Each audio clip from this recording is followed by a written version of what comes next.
오늘은 알파벳 회에 해당하는 그런 부분입니다. 시편 119편은 알파벳 22자에 따라서 8절씩 그렇게 총 176절로 그렇게 구성되어 있습니다.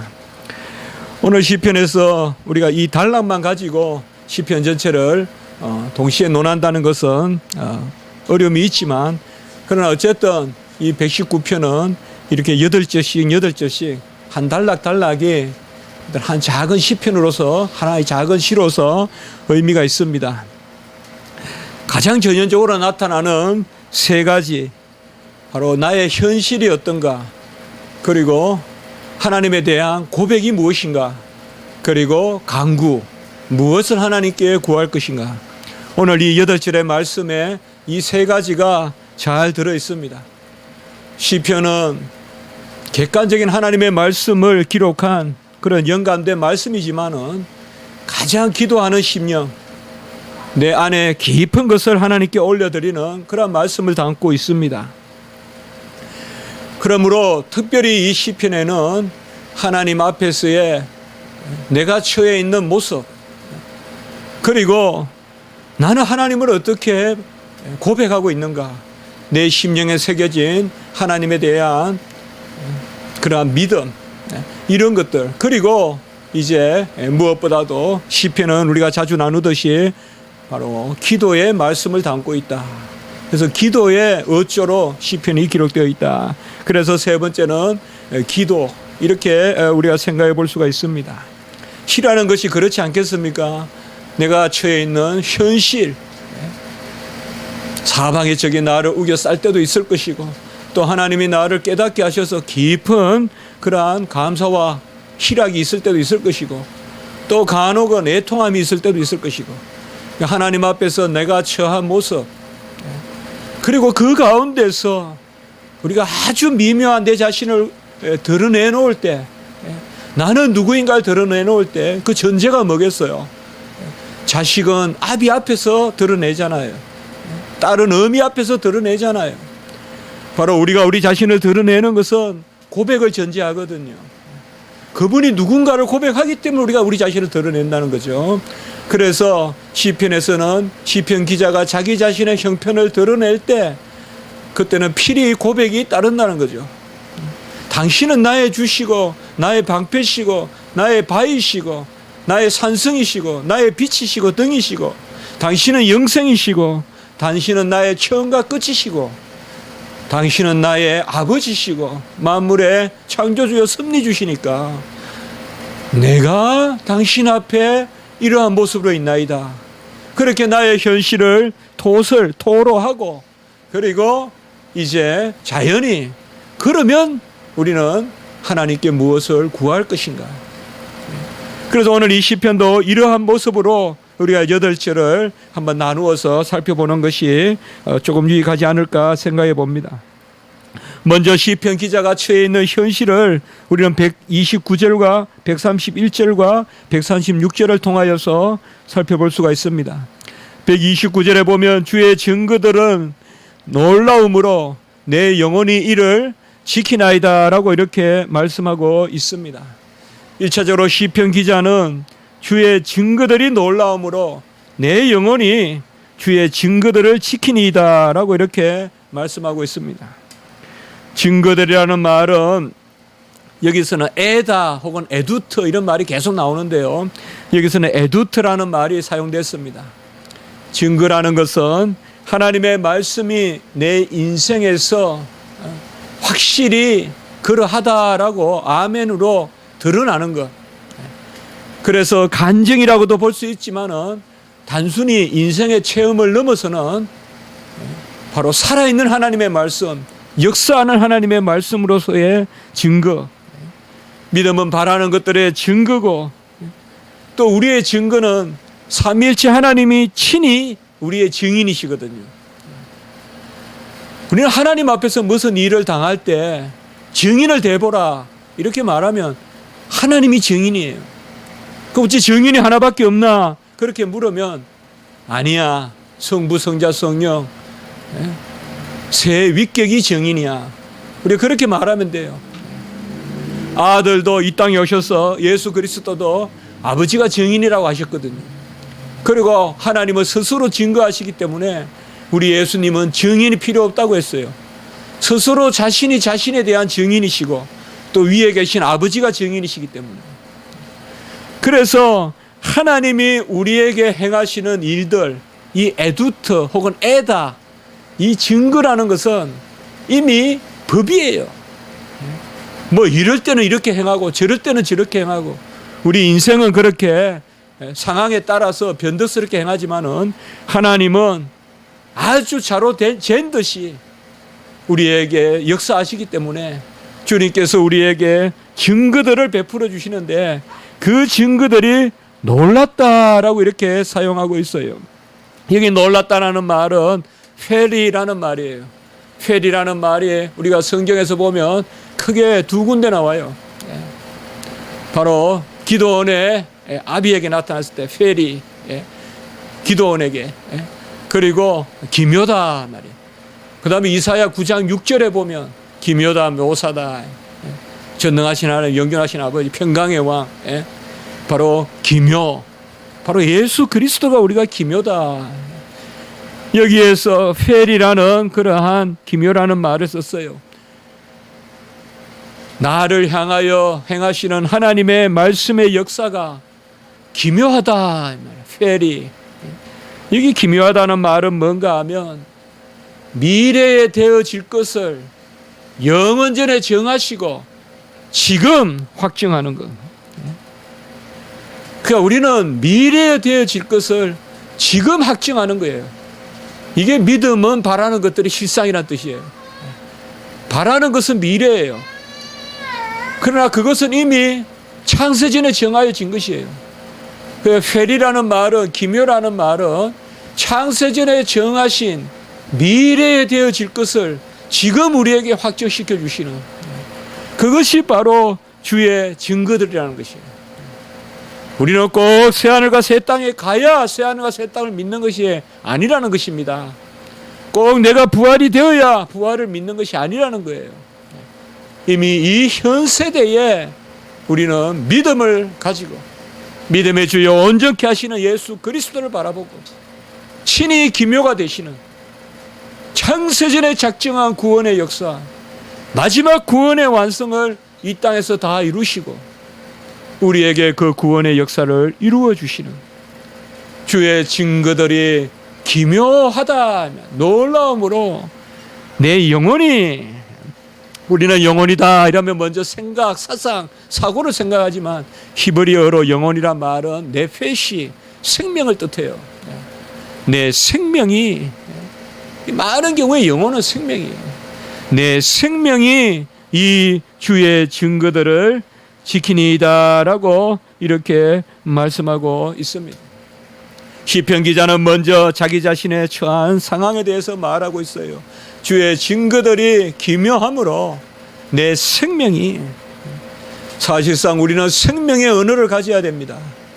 어떤 썩어 죽어지는 육신의 교통이 아니라 생명의 언어를 가지고 생명의 교통을 해야 됩니다. 그것을 주님께서 우리에게 말씀으로 이루어 주시고 그 주의 증거들이 놀랍다라고 이렇게 말씀하고 있습니다.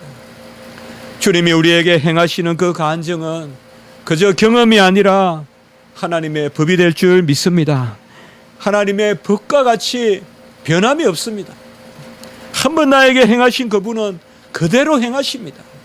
어김이 없으십니다. 그 일이 우리에게 놀라운 것입니다. 20년 전에 나에게 약속하셨던 그 일을 20년 후에 이루십니다.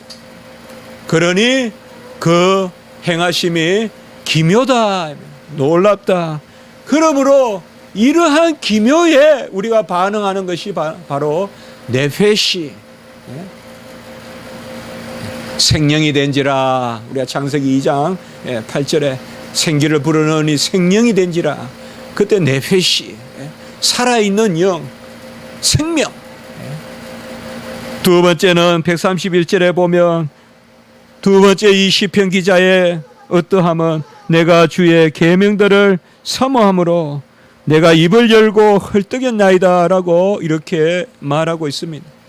입을 열고 헐떡였다라는 말은 본래 사람에게 쓰는 말이 아닙니다. 이것은 짐승에게 쓰는 말이고, 특별히 짐승 중에서도 덫에 걸리거나 아니면 목이 마르거나 우리가 목마른 사슴이 헐떡헐떡하는, 죽기 전에 헐떡헐떡하는 그것이 바로 입을 열고 헐떡였나이다라는 것입니다. 여러분, 우리가 언제 이렇게 헐떡입니까?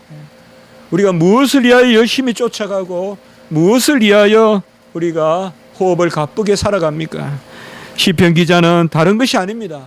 주의 계명들을 사모함으로, 주의 계명을 사모하는 어떤 옹달샘의 물보다, 어떤 강야의 그러한 샘보다 이 시편 기자가 지금 구하는 것은 주의 계명들, 미스바, 주의 계명 미스바를 내가 사모한다라고 이렇게 말하고 있습니다. 이 사모란 말은 갈망이요, 이 사모라는 말은 바로 기도의 본질이 되는 것입니다. 하나님은 사모하는 자를 가까이 하십니다. 헐떡이면서 찾는 자를 하나님은 만나 주십니다. 특별히 내가 주의 계명들을 사모한다라고 이렇게 말하고 있습니다. 여러분, 우리가 이렇게 헐떡이며 추구해야 될 것이 무엇일까요? 이 인생을 살 때 어쨌든 인생은 다 이리 뛰나 저리 뛰나 경주인데, 쌀을 위해서 뛸기도 하고 명예를 위해서 뛰기도 하고, 우리는 과연 무엇을 위하여 뛰어야 되겠어요? 제가 지난주 며칠 전에 저 강북으로 가는데 한강에 노을이 정말 아름답더라고요. 저 해가 쭉 빠져들어가는 저 서해 쪽에 멀리 그 노을이 정말 아름답더라고요. 우리 인생에도 분명히 노을이 오는데 무엇에 우리가 헐떡였는가? 무엇을 사모했는가? 어떻게 보면 사람의 격은 무엇을 추구하느냐에 있어요. 저 사람의 관심사가 뭔가에 그 사람의 격이 있어요. 지금 무엇을 입고 무슨 치장을 하고 무슨 차를 타고 많은 수행 비서를 대동하고, 그것이 그 사람의 격을 드러내는 것이 아닙니다. 그 사람이 무엇을 추구하느냐 이 말이에요. 인생에서 무엇을 가장 귀한 것으로 헐떡이면서 사느냐, 이것이 바로 그 사람의 격이에요. 종일 먹는 것만 이야기하는 사람들, 요새 무슨 먹방이라 그러던데요.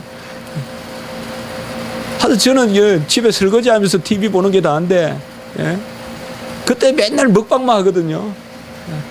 먹방만큼 그래도 또 재밌는 게 없어요. 딴 거 보기 싫어요. 뭐 동물의 왕국이나 옛날에는 그거 봤는데 요새 무조건 먹어야 일단은. 먹는 것만 관심 있는 사람이 있어요. 막 때만 지나면 그냥 난리 나요. 그냥 때만 지나면 그냥 막 화를 내고. 그게 나쁜 건 아니에요. 그렇지만은 또 어떤 사람은 명예, 아무것도 없는데도 그냥 이 명예 있어야 돼요. 하다못해 통반장이라도 해야 돼요. 명예, 이 명예가 뭔지. 바로 우리가 헐떡여야 될 것은 주의 율례입니다. 주의 계명입니다. 내가 주의 계명을 사모함으로, 사모한다는 것은 첫째로 애통하는 마음입니다. 내가 할 수 있다면 사모하지 않습니다. 내가 할 수 없기 때문에 사모합니다. 사모라는 심정, 사모하는 마음은 애통하는 심정입니다. 해야 되지만은 할 수 없을 때, 그러나 할 수 있다는 약속이 있을 때, 그게 바로 애통하는 자가 복이 있다는 것입니다. 해야 되나 할 수 없으나 할 수 있다는 약속이 있을 때, 같이 합시다. 해야 되나 할 수 없으나 할 수 있다는 약속이 있을 때, 이게 애통하는 자는 복이 있나니. 우리의 애통은 그저 부정적인 게 아니에요. 절망이 아니에요. 그냥 두 손 놓는 게 아니에요. 나는 할 수 없어도 하나님은 하실 수 있고, 하나님이 하실 수 있고 나는 할 수 없다, 이 단절이 아니라 하나님의 능력으로 너는 할 수 있다는, 나는 할 수 없으나 하나님은 할 수 있고 하나님이 내 대신 하신다는 약속. 이 약속을 붙들 때 우리는 사모하는 심령이 있는 것입니다. 두 번째 사모하는 심령, 아까 헐떡인다고 했습니다. 이것은 우리가 129절에 나왔듯이 바로 생명, 영혼과 관계되는 것입니다. 네페시, 우리의 생명을 던질 만한 그러한 강구입니다. 그저 뭐 떡이 2개 있는데 뭐 하나 더 먹고 이런 것이 아니라 내 생명을 바치는 절대절명의 순간에 하나님 앞에 나아가는 것, 그것이 바로 사모하는 것입니다. 그러므로 세 번째로 이러한 사모는 그저 주어지는 게 아닙니다. 본능적인 것이 아닙니다. 같이 합시다. 열심을 다한 사모라는 것은 열심이 필요한 것입니다.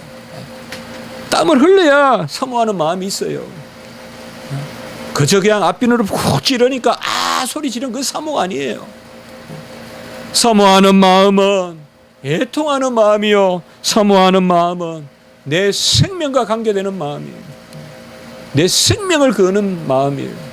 사모하는 마음은 땀을 흘리는 열심 있는 간구예요. 열심 있는 간구. 이 사모의 본을 보이신 분이 바로 주님이세요. 겟세마네에서 땀이 피가 되도록 기도하셨다 이 말이에요.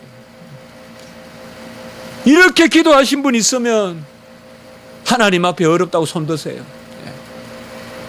땀이 피가 되도록 기도한 적이 있거든. 하나님 앞에 손들으라고. 아니면 다 공로 없다 하시고 다 기도도 은혜라 하십시오. 136절에 보면 이제 세 번째로 이 시편 기자의 상태가 무엇이냐. 그들은 주의 법을 지키지 아니하므로 내 눈물이 시냇물같이 흐르나이다. 이렇게 오늘 마지막 절에 보면 시편 기자는 자기의 처한 상황을 또 한 절을 써서 이야기하고 있습니다. 시편에 자주 나타나는 대적들, 또 그들, 이것은 바로 말씀을 받지 않는 사람들, 말씀을 어기는 사람들. 오늘도 보면 주의 법을 지키지 아니하는 사람들. 뭐 우리의 대적은 누군가요? 뭐 나를 괴롭히고 나를 힘들게 하고 또 약속을 어기고 여러 가지가 있겠지만은 시편에서 줄곧 계속 반복되는 대적들, 원수들, 행악자들, 그 공통적으로 뭐야? 말씀을 지키지 않는 사람이에요. 주의 법을 멀리하는 사람이에요. 법이 없는 백성을 이야기하는 것입니다.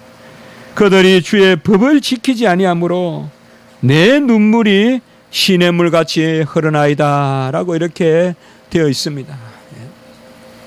결국은 시편 기자는 자기는 말씀으로 애통하는 가운데 하나님을 찾는데 그 자신이 처해 있는 상황은 정말 눈물이 흐른다. 여기에 원어를 보니까요, 아주 재미있는 표현이 되어 있어요. 이 눈물은 눈물이라고도 할 수 있지만 그냥 눈이라고 1차적으로는 해석이 돼요. 아인이란 단어인데요, 눈이에요. 히브리어로. 그대로 직역을 하면 내 눈이 허물어지는 거예요. 내 눈물을 흘리나. 아마 그렇게 해석하는 게 나을 수도 있어요. 물론 상투적인 표현이라고도 볼 수 있지만 어쨌든 우리가 하나님의 말씀을 좀 더 직역해 본다면 내 눈이 흐물흐물해지는 거예요. 기도해서 그럴 수도 있겠죠. 또 아니면 하도 못 볼 걸 보니까 하도 이 인생을 살면서 주의 법을 지키지 않는 저 행악자들이 온갖 악을 행하고 여호와를 멀리하는 그것을 보니까 내 눈이 그냥 흘러간다 이 말이에요. 우리 엄마 선생님 그냥 나이가 들면 눈이 이렇게 좀 내리 안 뜨는 그런 말 하잖아요. 바로 이것이 바로 시편 기자의 현실입니다. 오늘 이렇게 우리가 세 절의 말씀을 통하여서 시편 기자는 영원히 주의 말씀을, 생명이 주의 말씀을 주의 증거를, 그 놀라움을 사모하고 헐떡이고, 그 시편 기자가 처해 있는 상황, 계속 반복되는 이 시편 기자의 상황은 어떻게 보면 우리 인생의 일부 같지만은 이게 전부란 말이에요. 하나님의 말씀을 귀히 여기고 그 말씀을 중심으로 살아가려고 하는 사람과, 그 말씀을 업신여기고 그 말씀을 대적하면서 악을 행하는 사람, 이러한 가운데서 이제 두 번째 시편 기자는 고백을 하고 있습니다. 그것이 오늘 나오는 말씀 130절입니다. 130절 우리가 한번 읽어보겠습니다. 이런 형편 가운데서 우리는 하나의 고백을 만나게 되는데요. 130절 같이 읽겠습니다. 시작. 주의 말씀을 열면 빛이 비치어 우둔한 사람들을 깨닫게 하나이다. 이렇게 표현하고 있습니다. 아주 여기 시편은 아주 시적으로 이 구절은 사용되어 있습니다. 주의 말씀을 연다라는 말은 그대로 보면 율법서를 펼친다라고도 볼 수 있겠습니다. 따바르, 주의 말씀.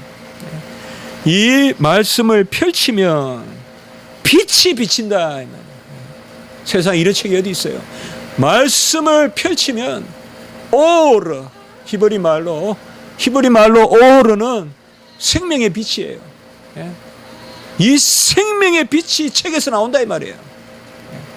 주의 말씀을 펼치면 우리가 만세반석 열리니 내가 들어갑니다. 이래 찬송할 때 여러분은 뭐를 많이 생각하세요? 사실 만세반석은 진리를 뜻해요. 반석은 진리예요. 그 진리가, 닫혀있던 진리가 우리에게 열리는 거예요. 같이 합니다. 계시예요. 하나님의 지식이 열리는 거예요, 우리에게. 그걸 우리는 레벨라치오, 계시라 그러는 거예요. 바로 만세반석이 열리니 빛이 나온단 말이에요, 거기에서. 우리가 성경 말씀을 펼칠 때 빛이 나온다 이 말이에요. 오르. 이 빛이 바로 요한복음 1장 9절에는 참빛, 말씀의 빛이 있으니 그 빛이 사람들의 생명이라. 요한복음 1장 4절, 바로 이 빛이 신약으로 말하면 포스. 요한복음 1장 14절에 보면 이 빛이 영광의 강체인데 이 영광을 보니 은혜와 진리가 충만하더라. 이 빛에는 항상 두 가지가 있어요. 빛에는 두 가지가 있어요. 구약이든 신약이든. 첫째로는 진리예요. 빛이 비치면 우리가 모르는 것을 알게 되잖아요. 계몽, 빛이 비치는, 이 계몽이란 말도 빛이 비친다는 뜻이잖아요. 모르는 걸 알게 되잖아요. 두 번째, 빛이 비치면 은혜가 있어요. 알게만 하시는 것이 아니라 그 아는 진리가 우리에게 구원의 역사를 일으키는 거예요. 그게 바로 구약에서 말하는 빛이고 신약에서 말하는 빛이에요. 구약에서는 오르, 참 중요한 단어예요. 신약에서는 포스, 바로 빛이라는 것입니다. 저는 오늘 이 말씀이 참 너무 참 멋있게 다가왔어요. 주의 말씀을 열면 빛이 비치어. 말씀을 열면 만세반석이 열리는 거예요. 천년 만년 닫혀있던 진리의 바위가 깨지는 거예요. 그래서 쫙 빛이 나온다. 주의 말씀을 열면 빛이 비치어 우둔한 사람들을 깨닫게 한다. 우둔한 사람들은 무식한 사람일 수도 있고, 좀 나쁘게 말하면 강팍한 사람일 수도 있고, 좀 좋게 말하면 처근한 사람일 수도 있어요. 우둔하단 말은 나쁜 뜻으로 보면 강팍한 거예요. 모르면 강팍한 거예요. 우리가 구약에서 강팍하다라는 뜻은 모른다는 말과 같아요. 모르고 부드러울 수는 없어요. 모르고 부드러울 수는 없어요. 알아야 부드러워져요. 그래서 구약의 우둔하다는 것은 항상 강팍하다는 것 같아요. 영어로 hardness, 우리의 말이 강팍하다 이 말이에요. 딱딱하다 이 말이에요. 이게 바로 모른다는 뜻이에요. 여호와의 말씀이 그게 바로 신약으로 말하면 가시밭길이고 바위 위에 떨어진 거고 길짝에 떨어진 거예요. 이게 말랑말랑말랑하게 이제는 하드니스가 아니고 뭔가 부드러워지는 거, 그게 옥토예요. 기견되지 않는. 같이 합시다. 옥토는 밟으면 들어간다. 우리의 심령이 그래야 돼요, 여러분들. 아스팔트 같으면 안 돼요. 밟으면 푹푹 들어가야 되죠. 사람이 그냥 막 이거는 막 그냥 타다 나면 그냥 부지깽이 같이 아무 잎사귀도 없고 그냥 빼쪽이 이렇게 서가지고 그러면 안 돼요. 푹신푹신해야 돼요. 푹신푹신해야 돼요. 그래야 말씀이 떨어져요. 말씀은 아스팔트에 떨어지는 게 아니에요. 제가 전에 그렇게 설교했죠. 우리 인생에 급하게 떨어질 때가 있다. 저 300m, 500m에서 떨어질 때가 있다. 그때에 우리는 깨어 있어야 된다. 마지막 떨어질 때 어디로 떨어지느냐 이 말이에요. 인생의 좌절은 있고 절망은 있어요. 언젠가는 한번 나동거려져요. 우리 인생은 다. 다만 그때 어디에 떨어지느냐. 그때 반질반질한 아스팔트가 저거 반질반질하네 보면서 그게 탁 떨어지면 그냥 다 죽어요. 깨져서. 보기에는 없어 보여도 허물허물하고 썩은 인분 냄새가 나고 두원 냄새가 나도 거기에 떨어져야 생명의 싹이 나는 거예요. 떨어질 때 잘 떨어져야 돼요. 언젠가 다 떨어질 때가 있어요. 우리는 인생에서 다 떨어질 때가 있어요. 그러나 그 떨어질 때 잘 떨어지면 30배, 60배, 100배의 결실을 맺는 것입니다. 지금 시편 기자는 그렇게 말하고 있던 것입니다. 주의 말씀을 열면 빛이 비추어 우둔한 사람들을 깨닫게 하나이다. 우리가 성경을 잡고 한번 해봅시다. 성경을 잡고 같이 하면서 주의 말씀을 열면 빛이 비추어 우둔한 사람을 깨닫게 하나이다. 우리가 말씀을 열 때 빛이 빛의 자녀잖아요. 빛이 비추어. 오늘 135절에 이제는 마지막 세 번째 부분인데요. 기도예요. 기도. 이제 세 번째. 제가 모두의 세 가지 말씀을 드렸죠. 시편 기자가 처해 있는 상황, 그 우리 세 절을 통해서 봤고, 고백, 금방 말씀을 통하여 아름다운 130절 고백을 받고, 이제 나머지 네 절을 통하여 기도가 나오는데, 먼저 보시면 우리가 135절에 보면 같이 한번 읽어볼까요? 시작. 주의 얼굴을 주의 종에게 비추시고 주의 율례로 나를 가르치소서. 아까 빛이라 하고 여기에 비추시고라고 이렇게 말하고 있어요. 여기서도 사실 동사로 되어 있지만 여기도 역시 빛이라는 명사형이 나타나요. 사실상. 그러니까 빛을 비추시고 이런 식으로 하는 게 더 나을 뻔했어요. 사실상 주의 얼굴을 주의 종에게 비추시고. 이 말을 하면 히브리인들은 금방 모세를 떠올려요. 모세는 하나님을 대면해 봤어요. 그래서 여호와의, 그러니까 아무도 하나님을 대면해 보면 사람이 없어요. 모세같이. 그러나 모세는 하나님을 대면하여 친구같이 이야기했다고 했어요. 모세예요. 다른 사람들은 모세 얼굴도 못 봐요. 모세 얼굴도 못 본다고요. 그러나 모세는 하나님을 만났어요.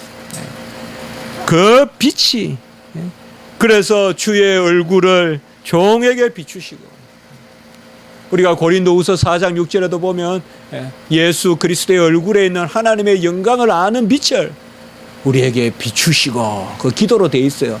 비추어 주시고, 예수 그리스도의 얼굴에 있는 하나님의 영광을 아는 빛을 우리에게 비추어 주시고. 오늘 시편 기자의 기도의 핵심은 바로 여기에 있습니다. 하나님의 말씀의 빛을 비추어 달라고 기도하십시오. 주의 말씀의 빛이 우리에게 비춰야 돼요. 우린 다 빛의 자녀예요. 우리의 영혼은 하나님의 말씀의 빛이 비추어야 즐거워요. 세상적인 것 가지고 우리는 즐거워할 수가 없습니다. 나머지 우리가 세 절을 더 잠깐 보면 132절에 보면 첫 번째 간구가 나옵니다. 주의 이름을 사랑하는 자들에게 베푸시던 대로 내게 돌이키사 은혜를 베푸소서라고 이렇게 말하고 있습니다. 우리가 꼭 이 176절 중에 두 절만 율례나 규례나 법도나 말씀이나 증거나 이런 말씀이 안 나오거든요. 그 중에 한 말씀이 오늘 133절이에요. 그리고 전에는 122절. 이 두 절 외에는 다 나와요. 176절 가운데. 꼭 율법과 동의어들 말이야. 율례니 규례니 법도니 증거니 말씀이니. 예? 우리가 히브리어로 또 계속 봤죠. 에다니 에두터니 뭐는 미쩌바니 미시파터니 예? 계속 봤죠. 허커니 다바르니 예? 이므라니 전부 이런 단어들 다 똑같은 동의어들이에요 사실. 그러나 오늘 여기에는 그게 나오지 않는 부분이에요. 그러니까 서론같이 여기면 돼요. 예? 주여 나에게 은혜를 베푸셔서 이것도 그대로 원어를 보면 긍휼히 여기소서 자비를 베푸소서. 우리는 이 기도가 합당합니다. 주의 이름을 사랑하는 자들은 그저 잘해서 사랑한 것이 아닙니다. 같이 합시다. 돌이키사. 하나님은 돌이키는 은혜입니다. 우린 좀 못해도 돌이키사. 돌이키사 내게 은혜를 베푸소서. 어찌됐는지 한 주간 내가 삶을 잘 살았고 또 하나님 앞에 열심히 살은 것 같은데 어떨 때는 이 설교를 전해보면 힘이 또 안 나요. 그건 어떨 때는 참 하나님 앞에 공부하고 그래도 오히려 힘이 나요. 또 참 알 수가 없는 일이죠. 그것이 바로 돌이키는 은혜가 있기 때문에 그래요. 하나님은 그저 그냥 가는 쪽으로만 같이 달려주는 그런 게 아니라 우리를 돌이켜서 사랑해 주십니다. 내가 잘못하고 부족하고 연약하고 내가 나를 감당할 수 없는 어떤 쓴뿌리들 그 근원을 알 수 없을 만큼 깊이 새겨져 있는 어떤 표범의 무늬보다 더 깊이 새겨져 있는 우리의 그 죄악의 흔적들 이런 것들을 하나님이 돌이켜서 133절에 보면 나의 발걸음을 주의 말씀에 굳게 세우시고 어떤 제약도 나를 주관치 못하게 하소서라고 이렇게 말씀하고 있습니다. 여러분 우리가 주의 말씀을 내가 세우는 게 아닙니다. 하나님의 은혜를 베푸셔서 나의 발걸음을 주의 말씀에 세워달라고 기도하십시오. 이것은 그저 무책임한 그런 사람의 행동이 아닙니다. 이게 진실입니다. 주여 종의 발걸음을 세워주소서. 종의 발을 붙드시고 종의 발을 인도하소서. 나의 발걸음을 주의 말씀에 여기 주의 말씀은 그저 우리가 시편에 보면 항상 처음에 말씀은 다바르고 거의 두 번째 나올 때는 이므라 혹은 에므라죠. 여기는 이므라의 역시요. 이때 이므라라는 말은 적용된 말씀, 다바르는 기록된 말씀이라면 이것은 적용된 말씀. 여기에 나의 발걸음은 말을 타고 가는 발걸음이에요. 사실상 그러니까 뚜벅뚜벅 말이 가는데 요새야 우리가 그저 실감하지 못하겠지만 옛날에 말을 타고 가다가 그저 낭떠러지에 내다다가 떨어져 죽는 사람이 많단 말이에요. 그 발걸음을 지켜달라는 거죠. 나의 발걸음을 주의 말씀 임으라. 살아있는 하나님의 말씀, 지금 내 안에 역사하는 하나님의 말씀에 굳게 세워달라고 기도합니다. 우리의 제1기도가 바로 이런 기도가 되어야 됩니다. 134절에 보면 사람의 박해에서 나를 구원하소서. 그래야면 내가 주의 법도를 지키리이다 라고 이렇게 말하고 있습니다. 사실상 우리가 살아갈 때 이 사람의 박해는 누누이 말하지만은 하나님의 말씀을 거역하는 영적인 그러한 우리의 싸움입니다. 우리는 몇 주간 계속 그런 말씀을 나누어 보고 있습니다. 시편이든 어떤 말씀이든 사람의 박해라고 해서 사람과 씨름하지 마라. 우리는 그런 말씀을 많이 나누었습니다. 같이 합니다. 에서와 씨름하지 말고 하나님과 씨름해라. 약복강에서 야곱이 에서와 씨름 안 했어요. 저 사람 막 죽이고 싶다. 저 사람 나 싫다. 저 사람만 없으면 살겠다. 그런 기도하지. 너 그런 씨름 밤새 하지 말란 말이에요. 빨리 그런 건 정리하고 하나님과 씨름하라. 하나님. 주여 은혜를 달라 그러고 주여 나를 붙들어 달라 그러고. 왜 한 사람에게 붙들려 있어요? 높이 독수리 같이 날아서 수억 수천만 사람을 밑에 끌어안는 마음을 가져야지. 왜 한 사람하고 다투고만 있어요? 그래가 12지파 조상이 되겠어요? 야곱은 애써 기도 안 했어요. 하나님과 씨름했어요. 하나님 언약의 약속을 지켜주십시오. 지금 이 약복강을 지나고 가면 이제 베델 땅이 나오고 12지파의 땅이 본격적으로 시작되는데 이 모습으로는 안 되니까 하나님 은혜 베풀어 주십시오. 하나님을 주제로 해요. 사실 우리가 하나님을 대상으로 삼으면요 이미 그게 은혜예요. 다 풀려요. 다.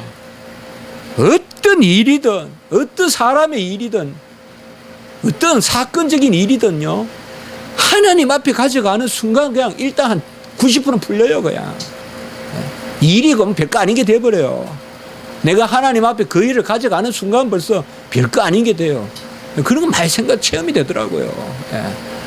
그 사람과 나만 놓고 보면 엄청 큰 일인데요 하나님 앞에 뚝 가져가 보면 바로 그겁니다. 사람의 박해에서 나를 구원하소서. 이 말은 사람 안에 나를 머물게 하지 마소서. 사람에게서 나를 건져주소서. 그러면 내가 주의 법도를 지키리라. 그리고 아까 마지막 우리가 135절에 주의 얼굴을 종에게 비추시고. 우리는 고백적 신앙입니다. 무엇이 잘 믿는지 무엇이 잘 사는지 모르겠습니다. 저는 그렇게 생각합니다. 그저 말씀 열심히 읽고 열심히 전하고 열심히 듣다가 보면 말씀이 그저 진리같이 여겨질 것이고 그러면 버릇같이 그냥 말씀대로 한번 따라 살려고 해볼 거고 그게 잘 사는 거지. 그럴 때가 아무것도 아닌 것 같아도 그럴 때가 우리 인생의 최고 아름다울 때예요.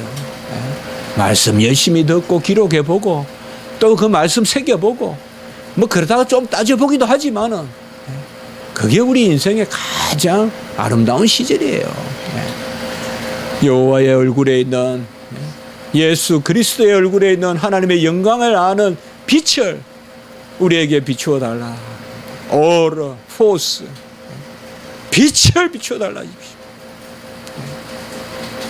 해진하는 그림자도 없는 하나님의 빛을 그 안에 생명이 있는 참 빛을 우리에게 비추어 주십시오.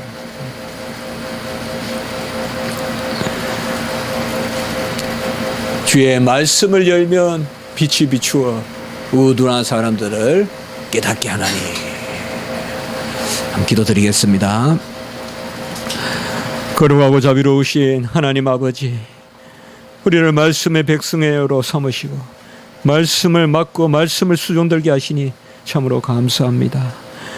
말씀으로 소망하게 하시고 말씀으로 내 자신을 가다듬게 하시고 말씀으로 하나님께 열매 맺게 하시니 감사합니다. 주의 말씀을 열면 빛이 비추어 우둔한 자들을 주님께서 지혜롭게 하시고 우둔한 자들을 깨닫게 하신다는 이 말씀을 우리가 부여하게 하시고 원컨대 우리의 발걸음을 말씀에 세워주시고 우리를 대적들에게서 건져내어 주셔서 우리가 주의 율례와 규례와 법도와 말씀 위에 온전히 서게 그래야 30배 60배 100배의 결실을 맺을 수 있도록 주여 도와 주시옵소서. 원컨대 빛으로 온갖 사악한 것을 태워주시고 주의 빛이 우리 안에 임하셔서 온전히 정결한 신부와 같이 하나님이 기뻐하시는 그러한 순결한 영혼으로 나아갈 수 있도록 주여 인도하여 주시옵소서. 이 시간에 이제 말씀 가운데 기도를 드리오니 우리의 기도를 들어주시고 오늘 말씀과 같이 우리가 하나님 앞에 간구하오니 인도하여 주시옵소서. 감사하옵고 구주 예수 그리스도 이름으로 기도드리옵나이다. 아멘.